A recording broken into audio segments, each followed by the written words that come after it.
महाराज जी। अब हमें तो ऐसा लगता है कि प्रारब्ध को मिटा पाना बहुत कठिन है।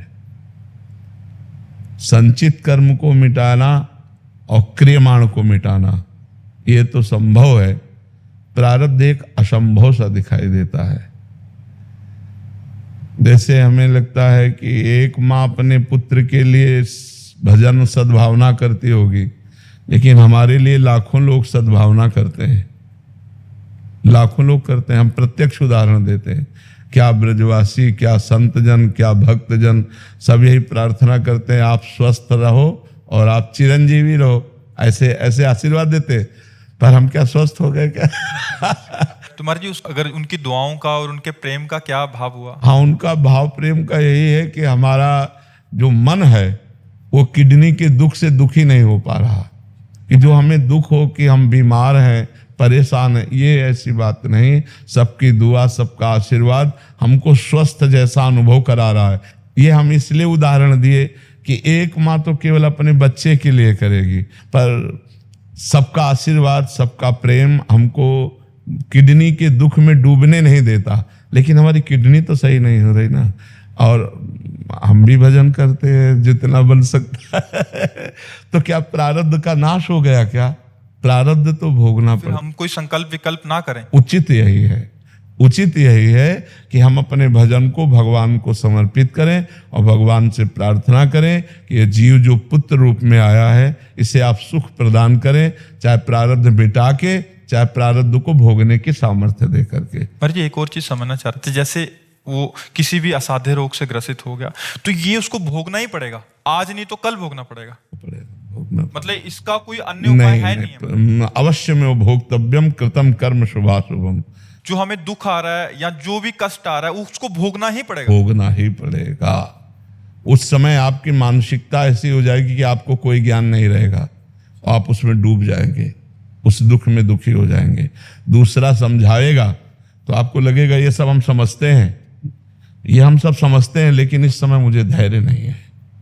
जैसे मान लो एक है अपने शिष्य, उनके एक ही पुत्र था, 20-22 वर्ष का होके पधार गया, तो ऐसे हंस के बात कर रहे थे कि श्री जी की इच्छा थी, अपनी चीज ले ली, अब जैसे रखेंगे वैसे रहेंगे। मतलब बड़ा आश्चर्य का विषय कि अकेला पुत्र और वकील हैं, सब ऐश्वर्य है, और वो भी पधार गया।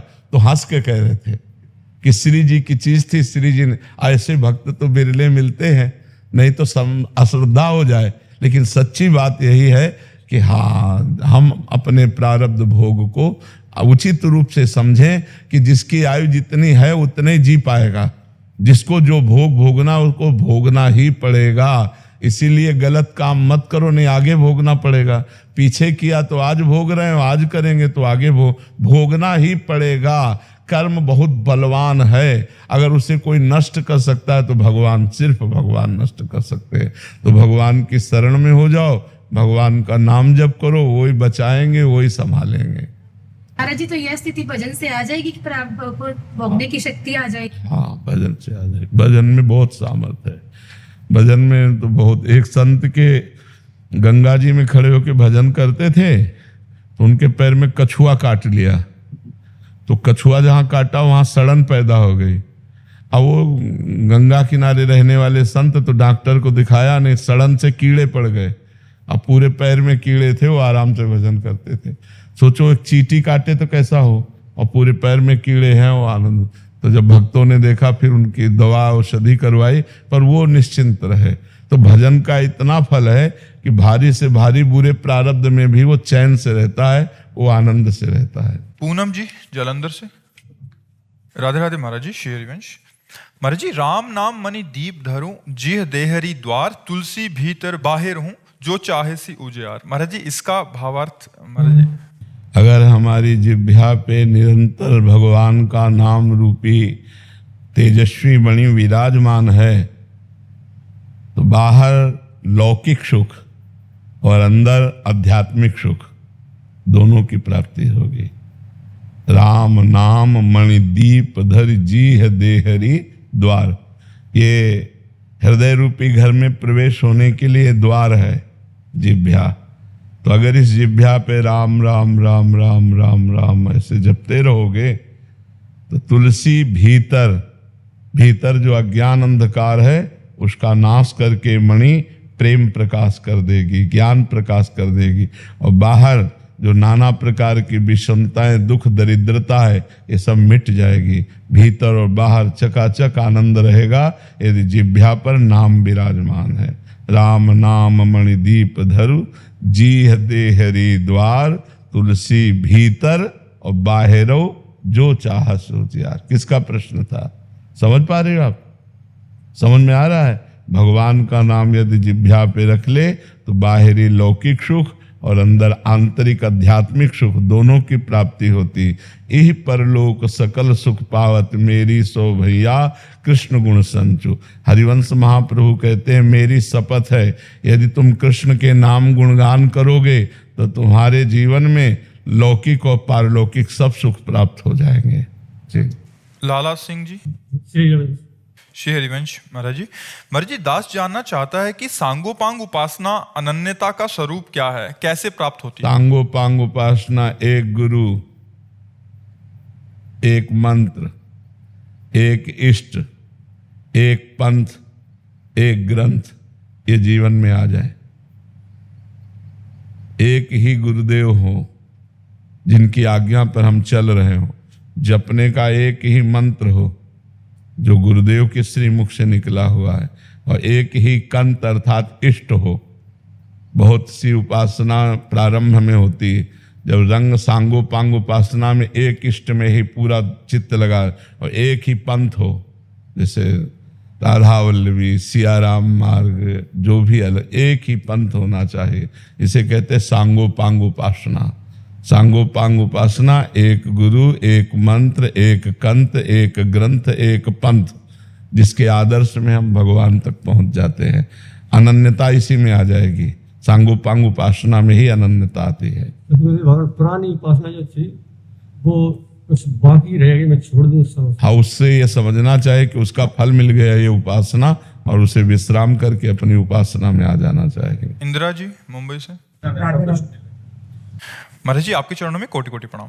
महाराज जी, क्या जप करते करते स्वरूप का बोध या आत्म साक्षात्कार अपने आप हो जाता है? हाँ, हो जाएगा। इसलिए हो जाएगा कि संसार का जे ही चिंतन छूटा और भगवान का चिंतन निरंतर चलता रहा, तो भगवान के चिंतन से बुद्धि पवित्र होकर विवेकवान हो जाती है। और जहाँ विवेक हुआ तो मोह का नाश हुआ, मोह का नाश होते ही स्वरूप का बोध हो जाएगा। मोह रूपी पर्दा, अज्ञान रूपी पर्दा ही तो स्वरूप बोध में, स्वरूप तो हमारा ही है, कोई परदेसी का थोड़ी स्वरूप है, हमारा ही तो स्वरूप है, हमारी ही तो आत्मा है। तो अज्ञान नष्ट हुआ तो आत्मा बोध हो जाएगा। बड़े बड़े महापुरुषों ने भगवान के नाम जप से, भक्ति से भगवान के स्वरूप का ज्ञान प्राप्त कर लिया। देखो, जिनको ज्ञान प्राप्त है वो क्या कर रहे हैं? यही तो कर रहे हैं। सनक सनंदन सनातन सनत कुमार हर समय हरिशरणम हरिशरणम हरिशरणम, देवर्षि नारद जी नारायण नारायण नारायण, बड़े बड़े भक्त भगवान का नाम ही तो जप कर रहे हैं। अगर नाम जप जीवन में है तो स्वरूप बोध भी हो जाएगा। अगर आप चाहते हैं तो भगवान से प्रेम भी हो जाएगा। जो चाहे वो प्राप्त हो जाएगा। खूब नाम जप करे। संसार का चिंतन ही बाधा है और भगवान का चिंतन ही साधना है। महाराज जी, नाम और मंत्र में मतलब बराबर का सामर्थ्य है महाराज? हाँ, अब इसमें थोड़ा ये भेद है कि जैसे सखा भाव है, तो सखा भाव हमारा पुष्ट कैसे हो? अब वो हमें सखा भाव वाले आचार्य से दीक्षा लेनी होगी। अब जैसे सहचरी भाव है, तो आप नाम जप करो तो सहचरी भाव को थोड़ी प्राप्त हो जाओगे। आप नाम जप करो तो सहचरी भावापन्न महापुरुषों का संग मिलेगा, और उनसे जब मंत्र मिलेगा तो मंत्र में ताकत है कि वो आपका स्वरूप का भाव बदल देगा। हाँ, अंदर ये भाव आने लगेगा, मैं प्रियाजू की दासी हूँ, जैसे हमारा पुरुष शरीर है, पर भाव अंदर रहेगा मैं प्रियाजू की सहचरी हूँ। तो ऐसे ही गोपी भाव है, ऐसे ही दास्य भाव है। तो इन जो भावों का प्रादुर्भाव हुआ वो आचार्य प्रदत्त मंत्र से होता है। तो नाम जप से हमें आचार्य मिलते हैं, आचार्य से जो मंत्र नाम मिलता है उससे स्वरूप बोध होता है। नीरज चौहान जी। राधा राधे राधे महाराज जी, महाराज जी छोटी छोटी सांसारिक प्रतिकूलता में रोना आ जाता है और प्रभु के सामने रोना नहीं आता, व्याकुलता नहीं आती, महाराज जी इसका कारण? हाँ, अंतःकरण अभी मोह ग्रसित है, इसलिए है, अज्ञान ग्रसित है। छोटी छोटी प्रतिकूलताएं हमको रुला देती है, लेकिन सबसे बड़ी प्रतिकूलता कि हमारा आवागमन, जन्म मरण ये चल रहा है, इसके लिए हम भगवान से नहीं रो पाते। तो नाम जप करें तो हमारा हृदय पवित्र होने लगेगा। भगवान की कथा सुने, नाम जप करें, भगवान को भोग लगा के प्रसाद पावें, भगवान का चरणामृत पिएं, भगवान के भक्तों का संग करें, यही है जो हमारे हृदय को पवित्र कर दे। पारुल बहन पटेल जी। राधे राधे महाराज। राधे राधे महाराज जी। महाराज जी ऐसा कौन से पुण्य कर्म करें जिससे राधा रानी के चरण शरण की प्राप्ति हो जाए? राधा नाम जप करो, इससे बड़ा कोई पुण्य नहीं है। नाम से बड़ा कोई दान नहीं है, नाम से बड़ा कोई तीर्थ नहीं है, नाम से बड़ा कोई ज्ञान नहीं है, नाम से बड़ी कोई तपस्या नहीं है। इसलिए नाम जप करो, राधा राधा राधा राधा, इसी से श्री जी प्रसन्न हो जाएंगे। पवन कुमार जी। जय श्री हरिवंश। श्री हरिवंश महाराज जी। महाराज जी हर साधक को प्रतिदिन श्री जी से क्या प्रार्थना करनी चाहिए, मतलब प्रातः उठने पे और रात्रि सोने और पूरा दिन में? महाराज जी हे करुणामयी, आप कृपा करो, हमारा मन कभी गलत मार्ग में न जाए, असत मार्ग में न जाए। हे प्यारी जू, हे लाडली जू, मेरा मन सदैव आपके सुमिरन में लगा रहे, सदाचरण में लगा रहे, परोपकार में लगा रहे, और मेरा जीवन जब पूर्ण हो तब आप कृपा कर मेरे ध्यान में आए और आपका सुमिरन करते हुए शरीर पूरा हो। ऐसी प्रार्थना करनी चाहिए। श्री जी की पूर्ण शरणागति और अनन्य चिंतन कैसे हो सकता है महाराज? पूर्ण शरणागति होगी, खूब सत्संग सुनो, श्री जी के पद गाओ। 84 जी में जो पद हैं उन पदों को, 84 जी जानते हो, 84 जी के पदों को गाओ, नाम जप करो, श्री जी को भोग लगा के प्रसाद पाओ, श्री जी का चरणामृत पियो, वृंदावन की रज का सेवन करो, श्री जी के प्रति अनन्य हो जाओगे। धाम की रज का सेवन प्रियाजू की अनन्यता प्रदान करती है। गुरुदेव भगवान आपने बोला है कि श्री जी का भरोसा मात्र से भगवत प्राप्ति हो जाएगी। ये भरोसा दृढ़ और ठसक कैसे मजबूत? नाम जप, निरंतर नाम जप, निरंतर नाम जप। नाम जप के बिना भरोसा दृढ़ नहीं होता। भरोसा अपनी बुद्धि का होता है, भरोसा लोगों का होता है, लेकिन प्रभु का भरोसा होना ये बहुत बड़ी बात है। काहू के बल भजन को काहू के आचार, व्यास भरोसे कुंवर के सोवत पांव पसार। खूब भजन करो तब भरोसा आएगा। खूब पद गाओ, श्री जी को भोग लगा के पाओ, वृंदावन की रज को शरीर पे लगाओ, तब उनकी कृपा का अनुभव होगा। नितेश सोनी जी। राधे राधे महाराज जी। महाराज जी धर्म की परिभाषा क्या है? शास्त्र जिसका विधान करता है उसे धर्म कहते हैं, और शास्त्र जिसे निषेध करता है उसे अधर्म कहते हैं। शास्त्र विधान करता है ऐसा करो ऐसा करो ऐसा करो, वो धर्म है, और जो शास्त्र निषेध करे ऐसा नहीं करना चाहिए ऐसा नहीं करना चाहिए ऐसा नहीं करना चाहिए, वो अधर्म है। जो पाप है वो निषेध, और जो पुण्य है वो धर्म विधि। ऐसा करो ऐसा करो ऐसा करो, समझ पा रहे? धर्म बड़ा या क्या? धर्म से युक्त कर्म बड़ा है। अगर धर्म हट गया तो वही तो कुकर्म हो गया। समझ में आया ना? कर्म का महत्व नहीं है, धर्म का महत्व है। धर्म से युक्त कर्म बड़ा है। धर्म से युक्त कर्म करने के लिए अपने प्राण भी त्याग देने चाहिए। और धर्म जहां हट गया फिर वो तो केवल कर्म किसी काम का नहीं रह गया, फिर वो तो बंधन कारक हो जाएगा। धर्म युक्त कर्म बड़ा, जैसे धर्म बड़ा कि कर्म बड़ा, तो धर्म युक्त कर्म बड़ा। बोले हम एक पिता है, हमारा धर्म है कि हम अपने पुत्र का ऐसा पालन करें। हम एक पति हैं, हमारा धर्म है कि हम पत्नी के साथ ऐसा व्यवहार करें। हम एक पुत्र हैं, अपने पिता के साथ ये धर्म है कि हमारा ऐसा। धर्म युक्त कर्म भगवत प्राप्ति कराता है, और धर्म विहीन कर्म जगत में भटकाता है। तो इसलिए बड़ा हुआ धर्म युक्त कर्म। अलग धर्म से नहीं कि धर्म अलग कर्म अलग, नहीं, धर्मयुक्त कर्म ही हमें भगवत प्राप्ति कराता है, उन्नति कराता है, शांति प्रदान करता है, आनंद देता है। महाराज जी एक रिश्ते में एक इंसान से अगर कुछ गलती हो जाती है, वो भटक जाता है, पर वो माफी मांगे और हर पल अपने आप को सुधार करे या बदल दे, बिल्कुल माफी सुधार मिलनी चाहिए। हाँ, माफी मिलनी चाहिए, जरूर मिलनी चाहिए। भगवान भी कृपा करके माफ करते हैं, लेकिन हम दोबारा वो गलती न करें। जो हमसे गलती हो गई, जिसके लिए हम जल रहे हैं, अंदर ताप होता है ना, उसे पश्चाताप कहते हैं कि बहुत पश्चाताप अब हो गया, तो अब दोबारा नहीं होने चाहिए। और अंदर अंदर जले और भगवान का नाम जप करे तो वो पाप नष्ट हो जाता है, वो गलती क्षमा हो जाती है और वो आगे बढ़ जाता है। भगवान क्षमा कर देते हैं पर समाज क्षमा नहीं करती। कैसे? जैसे जीवन भर एक साधक तपस्या कर रहा है, जीवन में कभी कोई गलती नहीं की और एक गलती हो गई तो उसे लोग पूरे जीवन की तपस्या को नहीं देखेंगे, उसे ये कहेंगे ये चोर है, ये बेविचारी है, ये गंदा है। बस वो एक गलती समाज क्षमा नहीं करेगी, भगवान क्षमा कर सकते हैं लेकिन समाज क्षमा नहीं करेगी। कोई बात 99 बार हाँ कर दो और एक बार मना कर दो तो मना ही देखा जाए। हाँ वही बात। हाँ, जैसे हमको दया करनी चाहिए कि जैसे पूरे जीवन भर वो साधना में लगा रहा, अब एक बार गलती हो गई तो अपने तो हजारों बार गलती करते हैं, उससे एक बार गलती हो गई क्षमा कर देना चाहिए, लेकिन समाज उसे क्षमा नहीं करती। समाज का स्वरूप ये है कि हम अपनी गलती 100 क्षमा कर देंगे, आपकी एक नहीं क्षमा करेंगे। तो अपने को भगवान से प्रार्थना करनी चाहिए, भगवान क्षमा कर देते हैं। करीना पंचाल जी गुजरात से। श्री हरिवंश महाराज जी, हमें कैसे पता लगेगा कि हमारा प्रेम श्री जी के लिए निस्वार्थ है? जब हम भजन करेंगे तो हमारी बुद्धि पवित्र हो जाएगी, पवित्र बुद्धि से पता चलता है। जब हम अंतर्मुख होते हैं ना तो हमें अपनी एक एक हरकत पता चलती है अंदर की। तो जब हमारी कामना किसी भोगों की होगी, धन की होगी, प्रतिष्ठा की होगी, तो भजन करते हुए भी हम स्वार्थ युक्त भजन कर रहे हैं। लेकिन जब हमारी कोई कामना नहीं, केवल प्रभु से प्रेम, दुख आवे तो सह लिया, सुख आवे तो सह लिया, हम कोई चाह नहीं करते, वो प्रेम निष्काम होता है। जब तक कोई चाह है तब तक प्रेम सकाम होता है, और जब चाह खत्म हो जाती तो प्रेम निष्काम हो जाता है। तो हम ये नहीं कह सकते कि चाह करने वाला प्रेमी नहीं है, भगवान से प्यार करता है पर वो अपनी कामनाओं की पूर्ति के लिए। लेकिन सच्चा प्रेमी वही है जिसमें कामनाएं ना हो। वैसे शुद्ध प्रेम का स्वरूप कामना रहितम, गुण रहितम, प्रतिक्षण वर्धमानम, सूक्ष्मतरम, अनुभव स्वरूपम, ये प्रेम के हैं।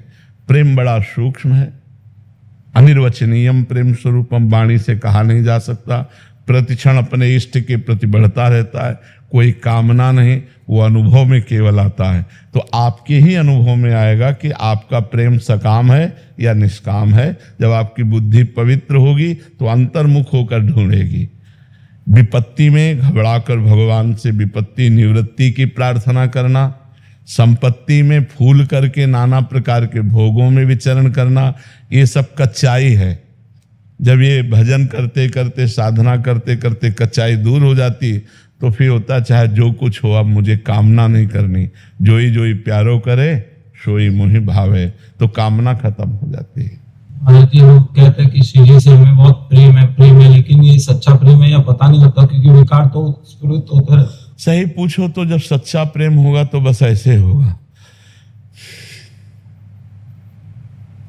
प्रेम है ये हम कह नहीं सकते, क्योंकि बहुत हल्का लगता है कि प्रेम है, हमें कहने में बहुत हल्का लगता है, कह नहीं जा सकता। वो अघा के सांस लेता है, लंबी सांस भरता है, बस पता नहीं मेरे में प्रेम है कि नहीं।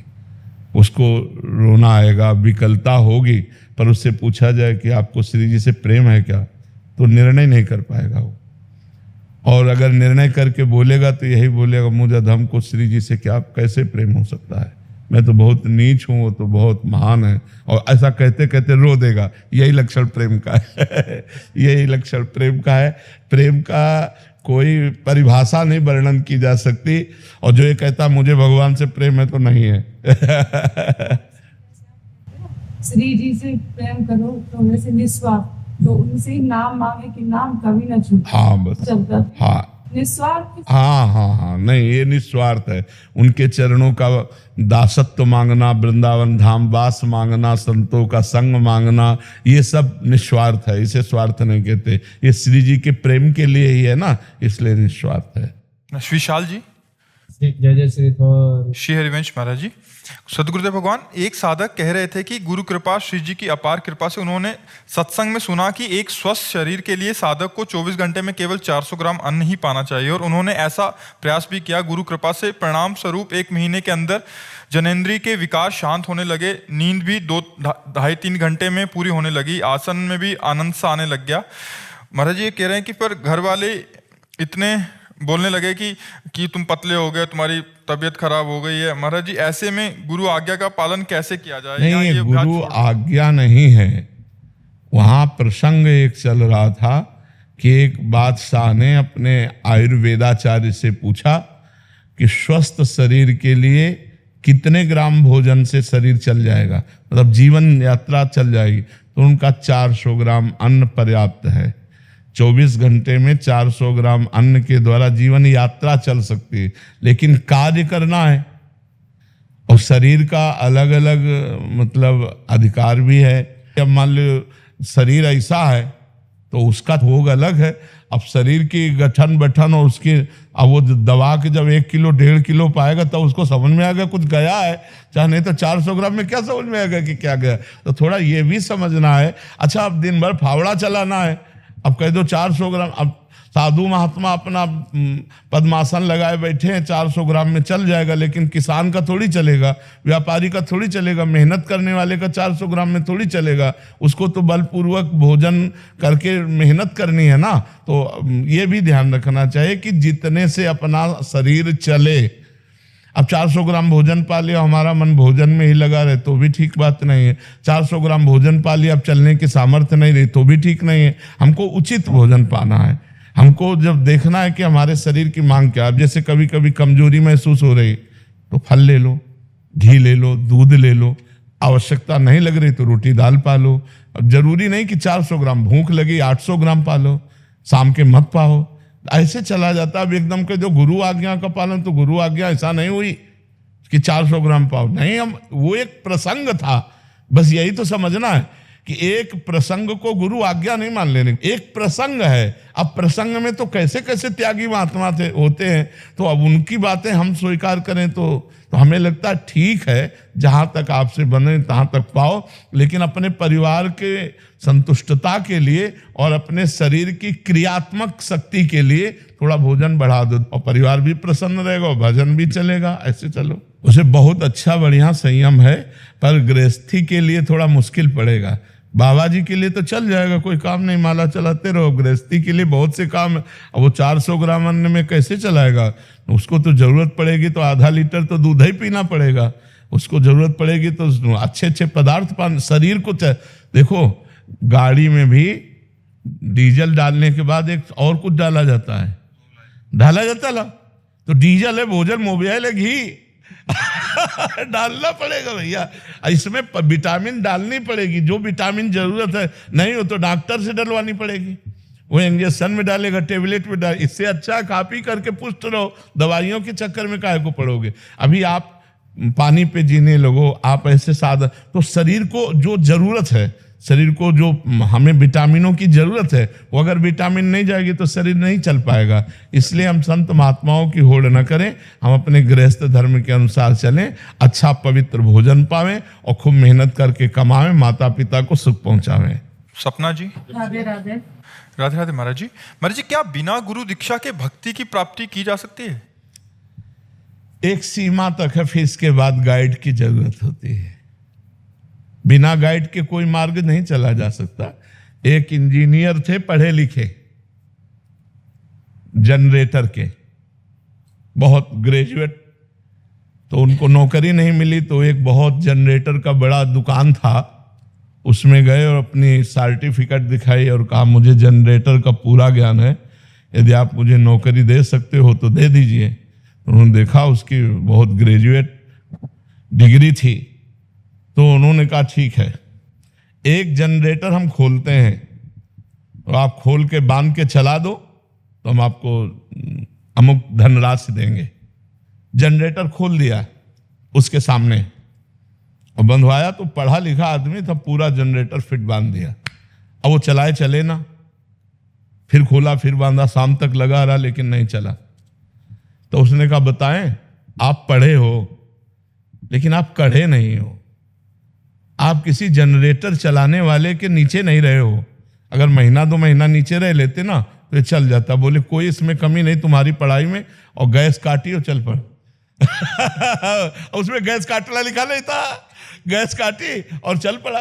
तो समझो, हम पढ़ लिख कर भक्ति कर सकते हैं, लेकिन गैस काटना ये हम गुरु से सीखेंगे। माया के बंधन को काटना गुरु प्रसन्न, साहब अनुकूला, मिटी सकल कल्पित भयसूला। इसीलिए भगवान ने भी गुरु बनाया है। श्री कृष्ण भगवान ने संदीपनी गुरु बनाया, राम जी ने वशिष्ठ जी विश्वामित्र जी की सेवा में रहे। तो जब भगवान अवतार लेकर गुरु वरण करते हैं तो हम संसारी होकर गुरु वरण करने में हमारा क्या जाता है। तो बिना गुरु के चाहे शिव विरंच सम होई, गुरु बिनु भवनिधि तरह न कोई। चाहे भगवान शंकर और ब्रह्मा के समान हो, बिना गुरुदेव की कृपा के भव समुद्र से पार नहीं हुआ जा सकता। ऐसा अब हम तो बचपन से गुरु की शरण में चले, तो हमको तो समझे में नहीं आता बिना गुरु के कदम कैसे बढ़ सकते हैं।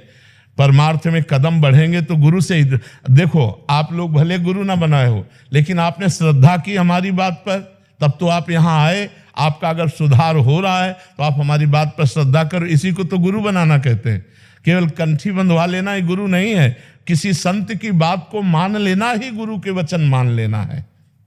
जैसे मान लीजिए गुरु से हम नहीं, गुरु दीक्षा ले ली, लेकिन उनसे हम नहीं मिल पा रहे हैं, लेकिन उनके वचनों का पालन हो जाएगा, सब काम हो जाएगा। बस खास बात तो वचनों का पालन करना है ना, उनकी आज्ञा का पालन करना। मिलना जुलना ये कोई खास बात नहीं।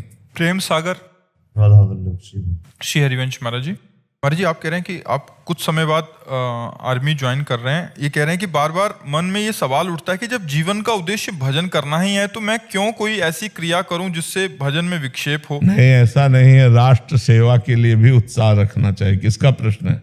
राष्ट्र सेवा के लिए उत्साह रखना चाहिए। यदि आर्मी में जाने का अवसर मिल रहा तो खूब जाना चाहिए। हाथ में बंदूक है, मुख में राधा नाम है, वो हमारी सेवा है। अर्जुन जी कह रहे हैं हम संन्यास लेकर भजन करेंगे, भगवान कह रहे हैं युद्ध करो, मां मनुस्मर युद्ध च।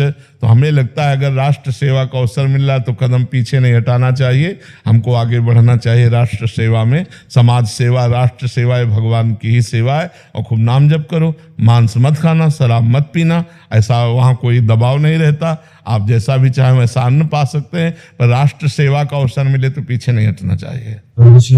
अभी जैसे अभी तक की दिनचर्या जो गुरु कृपा से पवित्र थी, तो उसमें भी हम देखते हैं कि इतनी दिनचर्या के बावजूद भी मन गलत संकल्प विकल्प अभी भी, तो वहां पे जाने के बाद बहुत बड़ी तपस्या है वहां बच्चा। बॉर्डर में कब गोली लग जाए कोई पता नहीं। मृत्यु से लड़ना है। हिमालय में खड़ा कर दिया, कहीं भी खड़ा कर दिया, आप हर कष्ट को सह करके खड़े हैं। ये हम आर्मी का इसीलिए विशेष सम्मान करते हैं कि राष्ट्र की सेवा में जहां इनको खड़ा कर दें वहीं खड़े हैं। पता है कि जाते गोली लग जाएगी, लेकिन फिर भी कदम पीछे नहीं हटेंगे। ये छोटी मोटी भक्ति नहीं है, बहुत बड़ी भक्ति है। अगर कोई भक्ति नहीं करता आर्मी का जवान और मारा जाता है राष्ट्र सेवा में तो वो स्वर्ग जाता है। अगर कहीं भगवान का चिंतन करते हैं तब तो भगवान को प्राप्त होता है। प्रभु जी भाव लाडली जी के प्रति और बढ़ता जाएगा। कितने ऐसे आर्मी के जवान हैं जिनकी आंखों में आंसू होते हैं और राधा राधा हाथ में काउंटर होता है। राधा राधा राधा, भगवान की भक्ति और राष्ट्र भक्ति दोनों लेकर के चलिए साथ और विजय को प्राप्त हुई जी। मगर हम भी कहीं बुरे कृत्य में यदि लिप्त हैं तो उसके लिए क्या अगली बार वृंदावन से बाहर या अगली बार है यहाँ?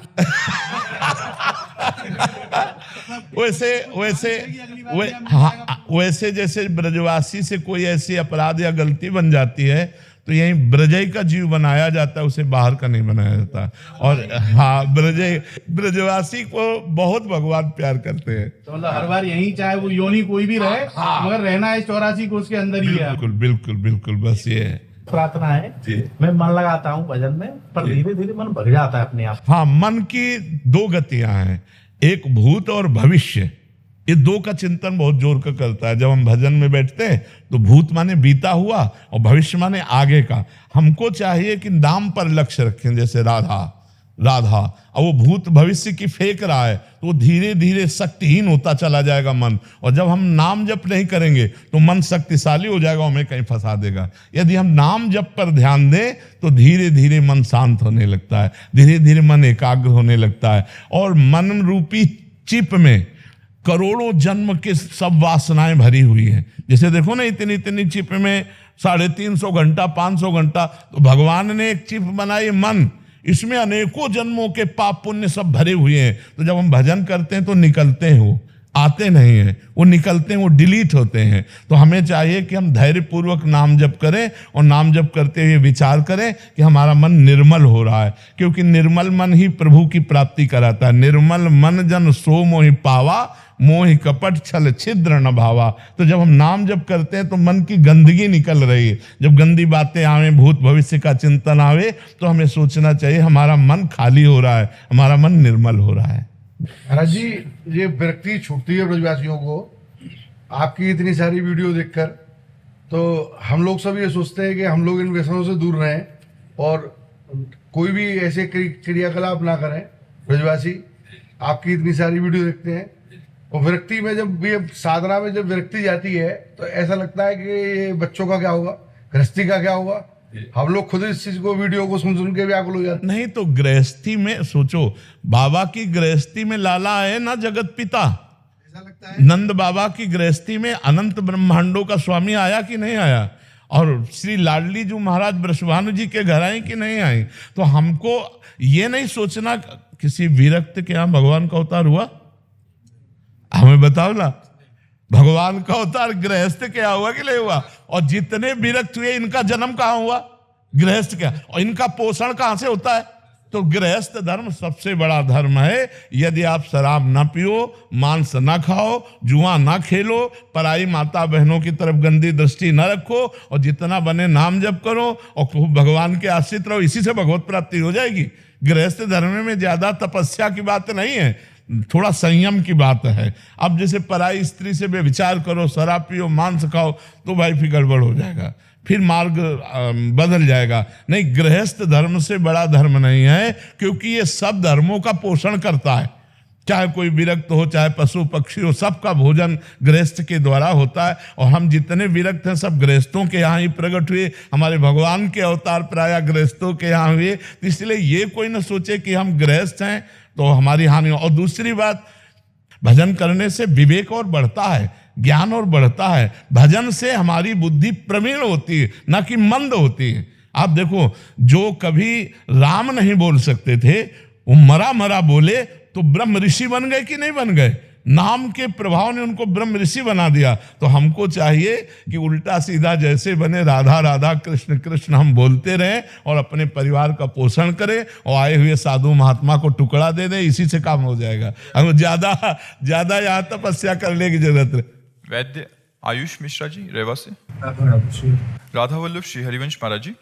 महाराज जी, प्रेम लक्षणा भक्ति के मार्ग के साधकों को किसी भी सुख दुख का अनुभव करने पर क्या ये सोचना चाहिए कि ये मेरे पूर्व जन्म के कृत कर्म हैं, और या जोई जोई प्यारो करे सोई मोहि भावे, इस भावना से युक्त होना चाहिए? दोनों बातें सही हैं, दोनों बातें सही हैं।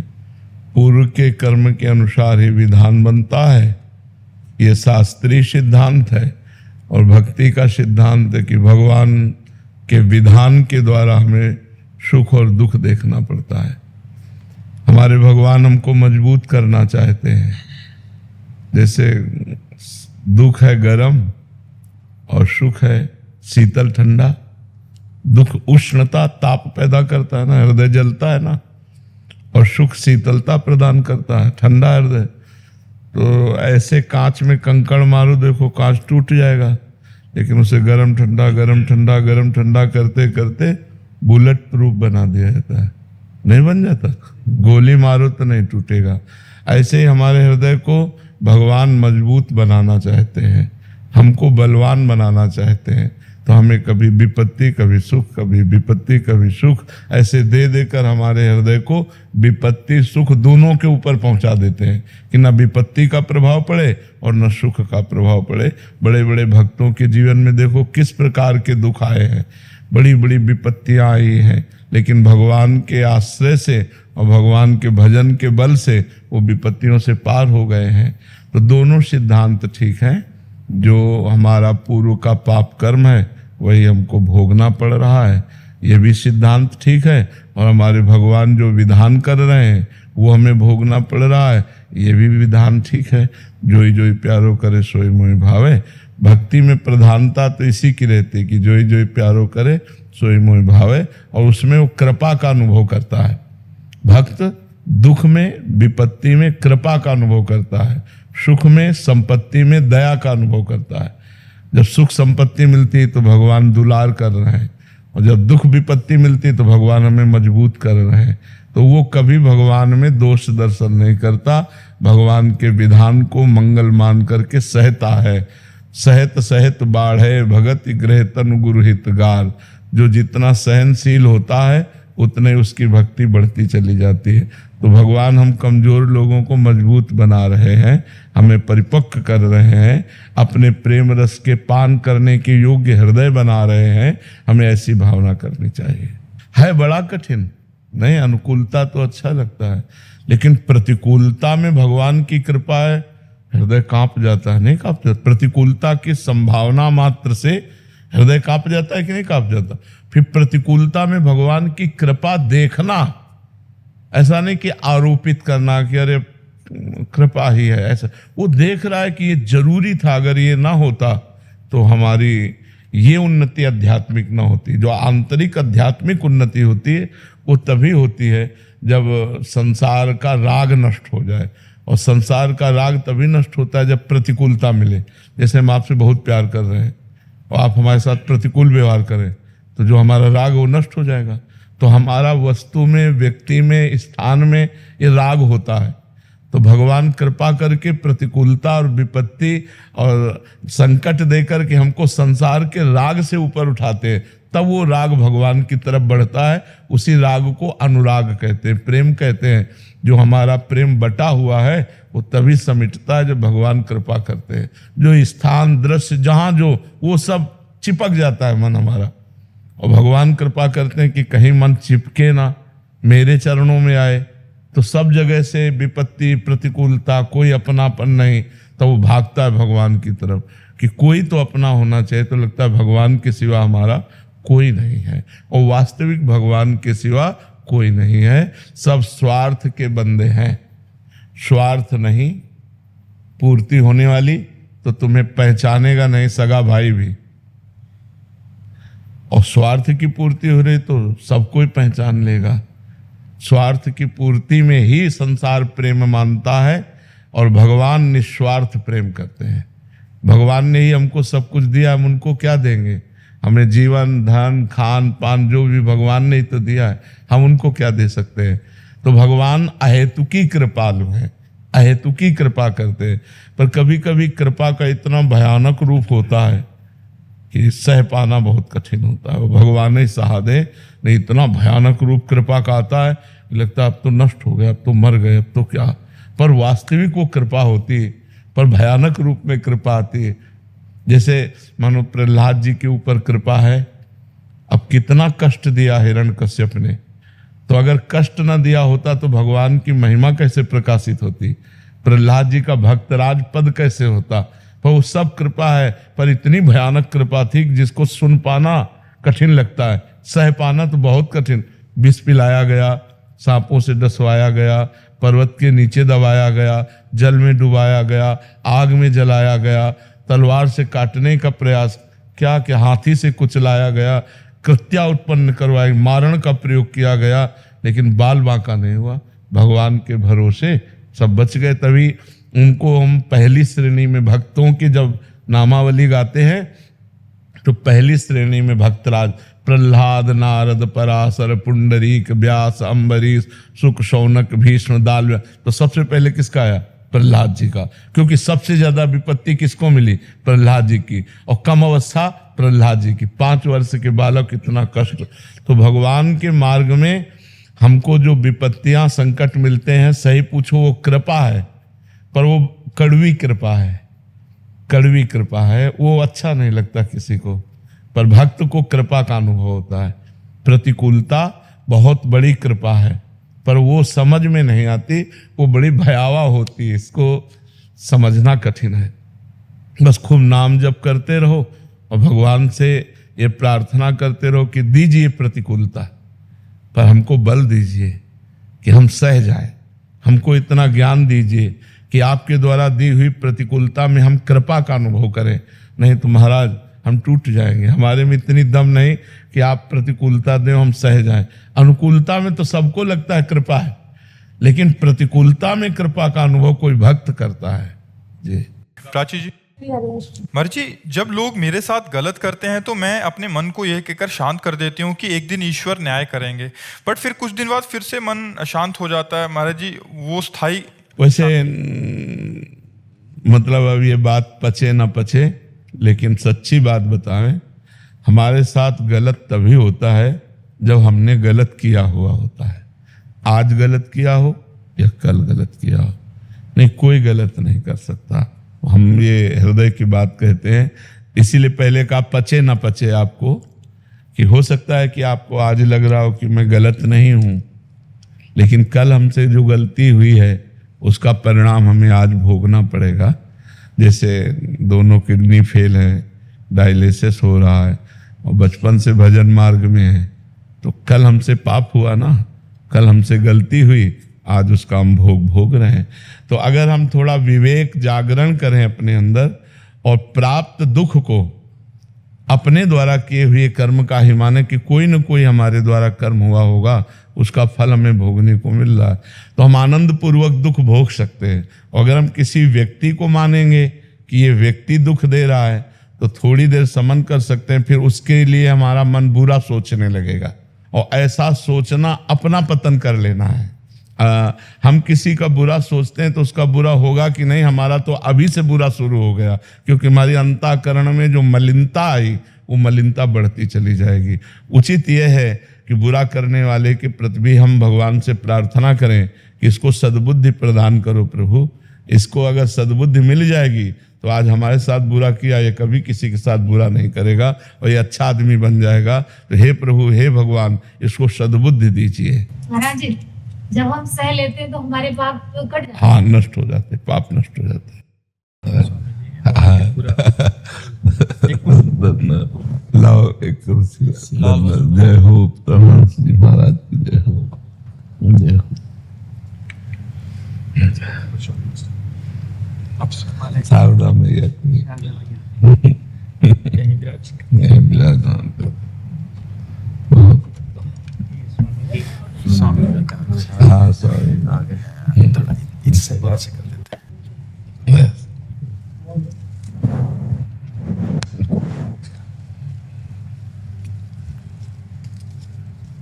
एक दुपट्टा लाओ, एक पीछे से ऐसे ऐसे।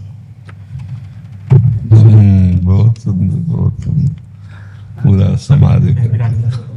महाराज जी, आप सभी जन रामकृष्ण मिशन में सभी जो रोगी आते हैं उनकी पूरा दिन ही आपका सेवा ही एक धर्म है महाराज जी। बिल्कुल, हम वृंदावन वासियों के लिए, ब्रजवासियों के लिए मतलब बहुत अमृतमय स्थान है, क्योंकि अगर रामकृष्ण मिशन ना होता तो हम सबको बाहर ब्रज के कहीं ना कहीं भटकना पड़ता। हर सुविधा, हर मर्ज की दवा और जिनके पास अर्थ नहीं उनकी भी व्यवस्था स्वामी जी के इस मिशन में बहुत सुंदर होती है। बहुत सुंदर, बड़ी कृपा है कि हम ब्रजवासियों के लिए ये मिशन जो है एक अमृतमय है। नहीं तो मान लो हमें भागना पड़ता ना। जो अखंड वृंदावनवासी है, अखंड ब्रजवास का नियम लिए हुए हैं, उनको अगर शरीर में पीड़ा हुई तो जाना पड़ता ना बाहर। ऐसे सब व्यवस्था है, बड़ी से बड़ी। मान लो डॉक्टर उपस्थित नहीं तो डॉक्टर बुलवा दिया जाता है, हर व्यवस्था कर दी जाती है। नहीं, बड़ी कृपा है, स्वामी जी की बड़ी कृपा है। दो ही दुर्लभ बातें हैं, सेवा और सुमिरन। शरीर सेवा में रत हो, परोपकार, और हृदय सुमिरन में मस्त हो। जो अपने गुरु प्रदत्त साधना है, मंत्र है, नाम है, जो भी सुमिरन पद्धति है, अगर निरंतरता हमारी चिंतन में अपने इष्ट की है, अपने गुरु की है, और शरीर सेवा में रत है, इससे बड़ी कोई तपस्या नहीं, इससे बड़ी कोई साधना नहीं। हाँ, शरीर सेवा में है और अंदर सुमिरन नहीं है तो विकारों पर कंट्रोल नहीं किया जा सकता। केवल सेवा के द्वारा विकारों पर कंट्रोल नहीं किया जा सकता। हमारे अंदर जो काम, क्रोध आदि विकार हैं वो फिर हमको तंग करेंगे। अगर हम अपने मन को सुमिरन में लगाए हुए हैं, खाली नहीं है, और शरीर सेवा में लगी है, तो फिर परमानंद की वृत्ति आ जाएगी। जैसे हम 6 घंटे सोते हैं जब, तो संसार का चिंतन ना होने के कारण ही एक आनंद की अनुभूति होती है। इंद्रियों में ऐसा कि जैसे फ्रेश हो गए इंद्रियां एकदम। 6 घंटे सोने पर, सोने में क्या है, वो तो घोर तमोगुण है, लेकिन 6 घंटे संसार का चिंतन नहीं हुआ, इसलिए एक आनंद सा अनुभव में आता है। यदि हम जागृत में ऐसी स्थिति बना लें कि हमें संसार का चिंतन ना हो, सामने आए हुए जो सेवा में मरीज हैं वो साक्षात भगवान ही स्वरूप में आए हुए हैं, हमें सेवा का अवसर दिए हैं, और वो सेवा बड़े प्यार भाव चाव से करें और अंदर से सुमिरन करें, बस सब बात बन जाए। अंदर के सुमिरन में कमी होने पर बाहर की सेवा करते हुए भी हमारे मन को भटकने के चांस हैं। अगर अंदर का एक तार सुमिर, अनन्य चेता सततम यो माम स्मरत नित्य सहा तस्याहम सुलभा पार्थ नित्य युक्तस्य योगिना। भगवान श्री कृष्ण चंद्र जो कहते हैं, जो अनन्य मेरा चिंतन करता है, मेरे से युक्त होकर, हमारा भी स्वरूप भगवत स्वरूप है, हम कोई मनुष्य नहीं है, हम भी उस पूर्ण परमात्मा के जो अंश कहे गए हैं, तो उसका अंश भी पूर्ण ही होता है, पूर्ण का अंश भी पूर्ण ही होता है। जो वेद में वेदांत में वर्णन किया गया है, वो यही वर्णन किया गया है कि वो एक ही परमात्मा ही बहुत रूप, एको हम बहुश्यामा, पूर्णमदः पूर्णमिदं पूर्णात् पूर्णमुदच्यते पूर्णस्य पूर्णमादाय पूर्णमेवा वशिष्यते। जो बचा वो पूर्ण ही है, उसका अवशेष भी पूर्ण है, जो अंश कहा जाता है वो भी पूर्ण है। तो मेरे में युक्त होकर, अर्थात भगवत स्वरूप होकर निरंतर भगवत चिंतन करना और भगवत स्वरूप मरीजों की सेवा करना, हो गई तपस्या, हो गया सारा खेल, इसी से पूर्णता की प्राप्ति हो जाएगी। अगर अंदर का चिंतन नहीं हो रहा तो बाहर की सेवा से हम मन के विकारों पर विजय नहीं प्राप्त कर सकते। खास बात है, जैसे बांबी के अंदर सांप बैठा हुआ है और ऊपर से हम खूब लठ मारे तो उस पर कोई फर्क नहीं पड़ेगा, क्योंकि सांप तो उसके अंदर है। तो सुधार अंदर जो हमें चाहिए, मन पर जो सुधार चाहिए वो चिंतन से होगा।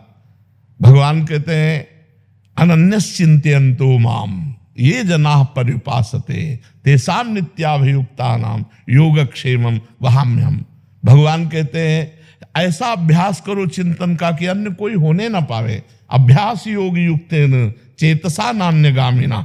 अगर हम ऐसी स्थिति बना लें कि हमारा चित्त कहीं जाए ना, निरंतर भगवत स्वरूप में स्मृति में तन्मय और शरीर सेवारत, भगवत प्राप्ति निश्चित। हम भगवत स्वरूप ही हैं, तत्त्वम आशी, हम कोई और नहीं है। ये भ्रम हो गया शरीर भाव में आने पर कि मैं जीव हूं, मैं पतित हूं, मैं नीच हूं, मैं, ये सब इस शरीर भाव में आने पर। अगर शरीर भाव को थोड़ा छोड़कर देखो तो शुद्ध बुद्ध परमात्मा ही वो आत्मा के रूप में प्रकाशित हो रहा, कोई दूसरा तो है नहीं। इसलिए हमें मनुष्य शरीर मिला सेवा के लिए, तो इस शरीर को सेवा में लगा दें, और मन मिला है मनन करने के लिए, चित्त मिला है चिंतन के लिए, तो इसे परमात्मा चिंतन में लगावें। संसार का चिंतन करता हुआ मन बंधन को प्राप्त होता है, और भगवत चिंतन करने वाला मन मोक्ष को प्राप्त होता है। मन ही बंधन और मोक्ष का कारण है, इसलिए हम अपने मन से सुमिरन और तन से सेवा, दो काम। महाराज जी, हम शरीर से बाहरी उससे संत वेश मिला है महाराज जी, एक साधक को सेवा करते हुए, क्योंकि गुरु आज्ञा है और अब संत वेश भी है, तो किन बातों का वैराग्य में ध्यान रखना चाहिए कि ताकि फसाद भी ना हो और गुरु आज्ञा। हाँ, ये 3 मोटी बातें हैं जिनमें साधक पतित हो जाता है। पहला है कामिनी, दूसरा है कंचन और तीसरा है कीर्ति। अगर विरक्त साधक होकर के कामिनी को कामिनी भाव से देखेगा तो फिर बिगड़ जाएगा। अगर, क्योंकि जैसे आप सेवा में हो तो सब हैं, हमको उनको, जैसे हम माँ शारदा को देखते हैं तो हमारे अंदर क्या भाव आता है, साक्षात भगवती अम्बा ही विराजमान है, तो हम उनको साक्षात भगवती अम्बा का ही अंश देखें तो हमारे अंदर काम नहीं आएगा। अगर हम कामिनी स्त्री के भाव से देखते हैं, लड़की के भाव से देखते हैं, तो हमारे अंदर कहीं गलत स्फुरणा होने की संभावना है। तो हम स्त्री शरीर के प्रति, चूंकि पुरुष शरीर के अभिमान से युक्त है, तो स्त्री शरीर के प्रति राग का त्याग करें। संसर्ग दोष न चढ़ने पावे, साथ रहते हुए सेवा करते हुए भी संसर्ग दोष न चढ़ने पावे, स्त्री राग हमारे अंदर ना आने पावे। दूसरा, कंचन, शायद है कि उसकी आपके ऊपर कोई प्रभाव पड़ेगा ही नहीं, क्योंकि वो तो डिपार्टमेंट है। आपको तो केवल सेवा करनी है, रुपया हाथ में तो लेना नहीं है, आपको तो केवल सेवा करनी, तो कंचन से आप बचे हैं। और कीर्ति स्वामी जी की होनी है, आप परमहंस जी की होनी है, आपका उससे कोई मतलब नहीं है, आप तो उनके सेवक हैं। एक प्रधान बात है, अगर साधु अपने जिंदगी में स्त्री संयोग न करे, विरक्त साधु, और कंचन और कीर्ति, इनसे अपने लगाव को बचा ले, तो भगवत चिंतन करते हुए भगवान के स्वरूप को प्राप्त हो जाएगा। मोटी बात है, लोक ऐष्णा, वित्त ऐष्णा, पुत्र ऐष्णा, इससे बचना। अगर इनसे बच जाए तो सब बच गया, क्योंकि ये छोटी मोटी बात नहीं है। स्त्री संसर्ग छोटी मोटी बात नहीं है। 20 वर्ष संसर्ग ना होने पर भी अगर संग मिल जाता है तो मन में हलचल पैदा हो जाती है।